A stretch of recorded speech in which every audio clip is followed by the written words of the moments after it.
bathroom, I thought I would hop in here real quick and show you a couple of hats that I have made on my Addie. And just to say that sometimes it's bittersweet to have to put the hats in the bucket for donation. Now I know you guys have told me in the past on a few items where I says I love this, I want to keep it. You've told me to keep them, but if I enjoy it, just think how much someone else would enjoy that hat as well, especially a preschooler, or in some instances maybe a teacher or a teacher's helper. So anyway, in my last, not my last video, but a couple videos ago, I showed you that vintage orange, yellow, brown, white yarn that I was attempting to make a hat on my Addie with. And I had come into a snag where I was just down to one strand of the 4 strands of yarn. I ripped it out, I tied that together, and I did it again. 3rd time's a charm.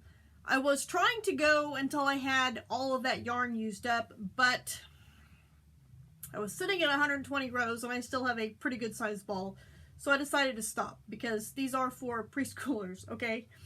So this hat is finished.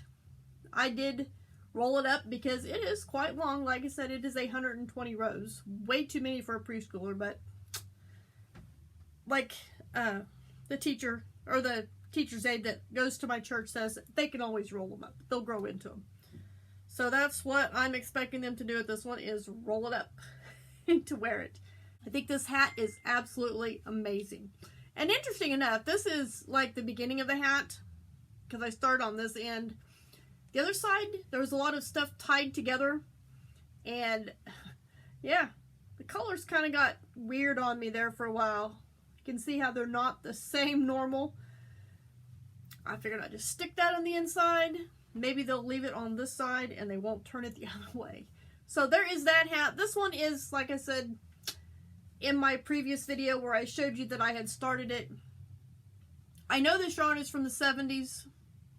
Late 70s, early 80s, because my grandma made a Afghan, same pattern as the one that's back here behind me on my chair. It is a shell stitch pattern. She made one out of this same exact colorway. It was always on our brown couch because it matched the couch. And I think, like I said in my other video, I think it was my grandpa's favorite Afghan. So anyway, I don't know who has that Afghan. I don't have it. I ended up with that pastel one, which that is fine too. So anyway, this one is going in my donation bucket. And then this one,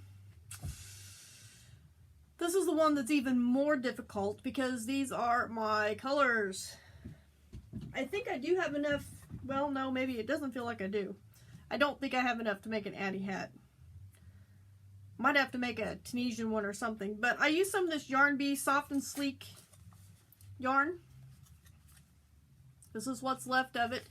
This is the colorway Neon Stripe. Yeah, Neon Stripe. Yes, very pretty. I've had this for quite a while. I just couldn't make myself use it. I finally decided to use it tonight because everything else was not cooperating with my Addie. We had been having rainstorms all day. We're supposed to have storms all day tomorrow. So I think there's just a little bit too much humidity and static electricity in the air. And Addie was just having issues. But this hat, oh my word, you guys. Perfect. Does this not say Anna all over? Yes. I love this. And there is a purple stripe in there in that black. I know it's hard to see, but you can kind of see it. And this, to me on my screen, it is looking like it is pretty true to the colors. I must have my lighting really good because it's not really blowing this out. So thank you to Ella, who commented a suggestion on my previous video where I was having lighting issues. She left me a comment suggesting something for the lighting, and it is actually working out. So thank you, Ella, for that suggestion. It is working because this looks really good. And it looks even cooler when you stretch it out to wear it. My hair's a little messed up because I did try it on. So anyway, this is going to go in the donation bucket. I can always make one for myself another time. Can't you just see a little preschooler wearing this hat out on the playground? I mean, I can. I think they will absolutely love this hat. Somebody will. Anyway, so that is also going up. It's getting late. That is also going in my donation bucket, and I will have to find another yarn to use because there's not enough here. So I guess this will just be rolled up and thrown up there in my scrap basket. It's not a basket. It's a crate. It's a vegetable crate. And it's very full. So anyway, thank you guys for joining me here in the craft room. I'm going to call it a night, and I will see you next time right back here in the craft room.